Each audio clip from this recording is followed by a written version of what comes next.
Welcome to JC Maths Tuition. 12th Business Maths la Chapter 1 la Exercise 1.3 la 4th sum பார்க்கலாம். Two products A and B currently share the market with shares 50% and 50%. அதாவது presentல இப்ப currently A share எவ்வளவு 50%. percentage நம்ம வேல்யூவா convert பண்ணிக்கலாம். 50 divided by 100 போடும்போது 0.5. B share எவ்வளவு 50%. So 50 by 100 0.5 கிடைக்குது. Next line பாருங்க. Each week some brand switching takes place. Brand switching takes place. இந்த வாரம் A வாங்குறவங்க அடுத்த வாரம் B வாங்குவாங்க. Some people A வாங்குறவங்க A வாங்குவாங்க. Some people B வாங்குறவங்க B வாங்குவாங்க. So அதான் switching வந்து மாறி மாறி நடந்துட்டே இருக்கு. Of those who bought A the previous week, போன வாரம் வந்துட்டு A யாரெல்லாம் வாங்குனாங்களோ அதுல 60% மறுபடியும் Aவே வாங்குறாங்க. And 40% switch over to B. இப்ப A வாங்குனவங்க ஏவே வாங்குறாங்க இல்லையா? அப்ப ஏ வாங்கினவங்க ஏவே வாங்குறது எவ்வளவு 60%. ஏல இருந்து பிக்கு ஸ்விட்ச் ஆனவங்க 40%. அதை வந்து நம்ம பர்சன்டேஜ்ல இருந்து கன்வெர்ட் பண்ணி பை 100 போட்டு 0.6 0.4 சொல்லியாச்சு.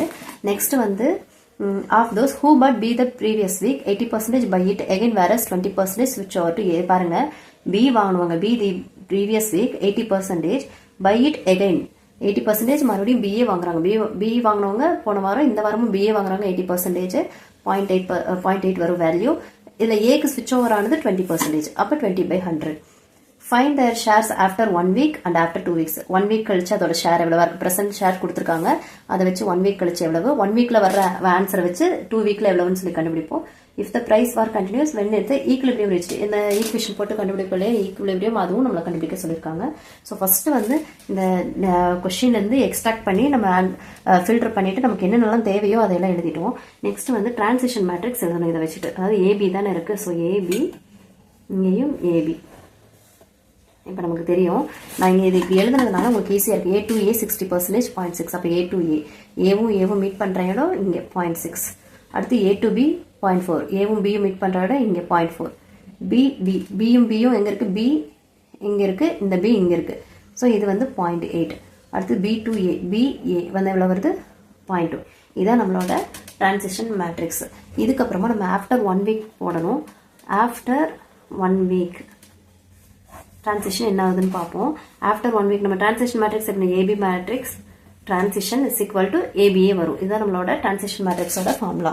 சரி, நீங்க இப்ப இத அப்படியே எழுதிக்கலாம். இப்ப AB matrixல வந்து நமக்கு present value கொடுத்திருக்காங்க இல்லையா? current value ஆல்ரெடி கொடுத்திருக்காங்க. A வந்து எவ்வளவு கொடுத்திருக்காங்க? ரெண்டுமே 0.5 0.5 ன்னு சொல்லிருக்காங்க இல்லையா? சோ அத நம்ம போட்டுக்கணும்.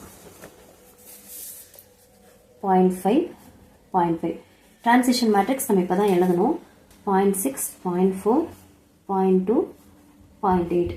டிரான்சிஷன் மேட்ரிக்ஸ் எழுதிட்டு இது வந்து AB க்கு ஈக்குவேட் பண்றோம். இதுல இருந்து கிடைக்கிற ஆன்சர் AB. அப்ப நம்ம ஃபர்ஸ்ட் இது ரெண்டையும் மல்டிபிள் பண்ணிக்கலாம். ஃபர்ஸ்ட் ரோ ஃபர்ஸ்ட் காலம் இந்த ரோவையும் இந்த காலமையும் மல்டிபிள் பண்ணனும். நெக்ஸ்ட் இந்த ரோவையும் இந்த காலமையும் மல்டிபிள் பண்ணனும். ஃபர்ஸ்ட் வேல்யூக்கு ஃபர்ஸ்ட், செகண்ட் வேல்யூக்கு செகண்ட் வேல்யூ. 0.5 into 0.6 போடும்போது 5 6 are 30. அப்ப நமக்கு 0.30 வரும். Plus 0.5 into 0.2 5 2s are 10 0.10. மறுபடியும் 0.5 into 0.4 5 4s are 20. So 0.20 plus 8 5s are 40 plus 0.40 சொல்லி வரும். சோ இப்போ இத சால்வ் பண்ணிக்கலாம். இத சால்வ் பண்ணும்போது நமக்கு என்ன ஆன்சர் கிடைக்குது? 0.40. இது வந்து 0.60 ன்னு சொல்லி கிடைக்கும். அப்போ இது நம்ம ஆஃப்டர் 1 வீக் நம்ம வந்து பெர்சன்டேஜ்ல தான் கேட்டிருக்காங்க. A ஷேர் வந்துட்டு 40% மல்டிபிள் பண்ணிக்கோங்க 100 ஓட. B ஷேர் வந்துட்டு இந்த கிடைச்ச வேல்யூ இது வந்து A, இது வந்து B. சோ வந்து B ஷேர் வந்துட்டு 60% ஆஃப்டர் 1 வீக். இதுக்கு அடுத்து இந்த வேல்யூஸை வச்சு ஆஃப்டர் 2 வீக்ஸ் கண்டுபிடிக்கணும். ஆஃப்டர் 2 வீக்ஸ் கண்டுபிடிக்கும் போது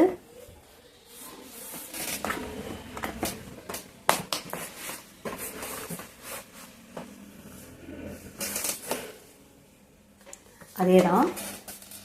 ஆஃப்டர் 2 வீக்ஸ் கழிச்சு கண்டுபிடிக்கும் போது AB டிரான்சிஷன் AB. ஆனா இப்ப நம்ம இங்க ஆஃப்டர் 2 வீக்ஸ்க்கு வந்து இந்த 1 வீக்ல கிடைச்சது இல்லையா இந்த 60% 40% இந்த 0.40 0.60 இத நம்ம யூஸ் பண்ண போறோம். சோ A வந்து 40% னா 0.40, B வந்து 60% னா 0.60. டிரான்சிஷன் மேட்ரிக்ஸ் நமக்கு தெரியும். 0.6 0.4 0.2 into 0.8 is equal to AB. இதான் நம்ம ஆஃப்டர் 2 வீக்ஸ்க்கு. இப்போ ஃபர்ஸ்ட் வந்து பிரைமரியா உங்க கொடுத்திருக்க வேல்யூஸை யூஸ் பண்ணி கண்டுபிடிச்சிருக்கோம். நெக்ஸ்ட் ஆஃப்டர் 1 வீக்ல கிடைச்ச ஆன்சர் வச்சு ஆஃப்டர் 2 வீக்ஸ்க்கு சப்ஸ்டிட்யூட் பண்ணி போட்டுருக்கோம். சோ இத ரெண்டையும் மல்டிபிள் பண்ணிக்கலாம். 6 4s are 0.24 plus இந்த first row first column 0.6 into 0.2 வந்து 0.12 first row second column 0.4 into 0.4 0.16 plus 0.6 into 0.8 வந்து 0.48. இதை நீங்கள் சால்வ் பண்ணிங்கன்னா உங்களுக்கு செகண்ட் 2 வீக்ஸ் கழிச்சு என்ன வேல்யூஸுங்கிறது கிடைக்கும். ஸோ 2 வீக்ஸ் கழிச்சு 0.36 இது ரெண்டு ஆட் பண்ணும்போது நமக்கு 0.64.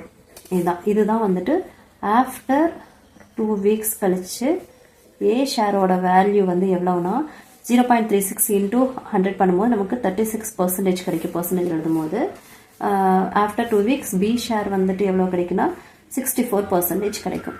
இப்போ நம்ம ஃபர்ஸ்ட் கொஸ்டின் முடிஞ்சது. அடுத்து வந்துட்டு வென் இஸ் த ஈக்லிபிரியம் ரேஷியோன்னு சொல்லி ஒரு கொஸ்டின் கேட்டிருக்காங்க. அது வந்து அட் ஈக்லிபிரியம். நெக்ஸ்ட் பாயிண்ட் வந்து அட் ஈக்லிபிரியம். அட் ஈக்லிபிரியம் போது நம்ம வந்துட்டு என்ன பண்ணணும், அந்த ஈக்குவேஷன் ஃபார்மேட்டில் எழுதணும். ஸோ ஏபிடி அதே தான், AB transition matrix is equal to AB. இதே ஒரே ஒரு ஈக்குவேஷன் தான். இப்போ நம்ம இது ஈக்லிபிரியம் வரும்போது ஈக்குவேஷன் ஃபார்மேட்டில் எழுத போகிறோம். ஸோ ஏபி அப்படியே தான் எழுதிக்கணும்.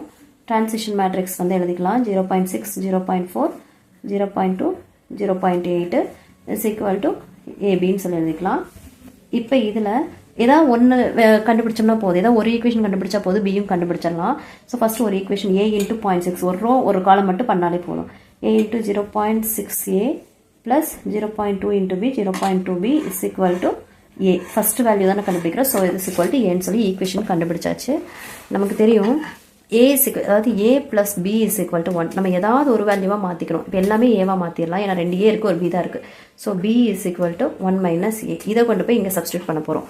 பாருங்கள் 0.6a plus 0.2b is equal to a.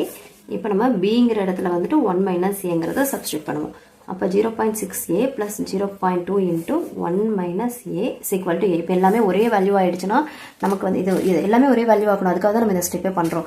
ஒரே வேல்யூ ஆயிடுச்சுன்னா நம்ம இந்த a வேல்யூ கண்டுபிடிச்சிருவோம். அதுக்கப்புறமா அதை சப்ஸ்டியூட் பண்ணி b வேல்யூ ஈஸியாக கண்டுபிடிச்சிடலாம். ஸோ இதை சால்வ் பண்ணலாம். 0.6a plus 0.2 into 1 0.2 minus plus minus 0.2 into a 0.2a is equal to a. இப்போ 0.6a minus 0.2a னா 0.4a plus 0.2 is equal to a. இப்போ ஏலாம் ஒரு சைடாக எடுத்துகிட்டு போய்க்கலாம். 0.2 அப்படியே இருக்கட்டும். இது ஏங்கிறது 1aன்னு அர்த்தம். 1a 0.4a அந்த பக்கம் போகும்போது மைனஸ் 0.4a. 1 மைனஸ் 0.4 பண்ணும்போது நமக்கு எவ்வளவு கிடைக்கும், 0.6a கிடைக்கும்.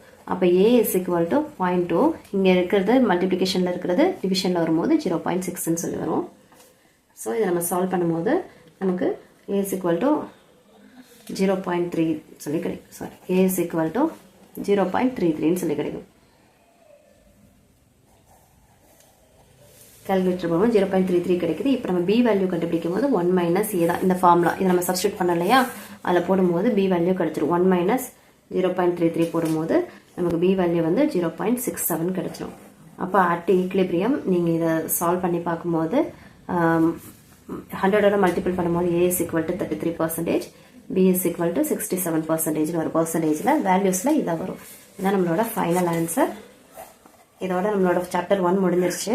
சாப்டர் 1ல் எல்லா எக்ஸாம்பிள் சம்ஸும் ஆல் எக்ஸசைஸ் சம்ஸும் நான் போட்டிருக்கேன். இன்ட்ரடக்ஷன் வீடியோஸும் போட்டிருக்கேன். உங்களுக்கு எதனா டவுட்ஸ் இருந்துச்சுன்னா கமெண்ட் செக்ஷனில் கேளுங்க. எல்லா சம்ஸுமே கொஞ்சம் பாருங்கள், சப்போர்ட் பண்ணுங்கள், ஷேர் பண்ணுங்கள், சப்ஸ்கிரைப் பண்ணுங்கள். தேங்க்யூ.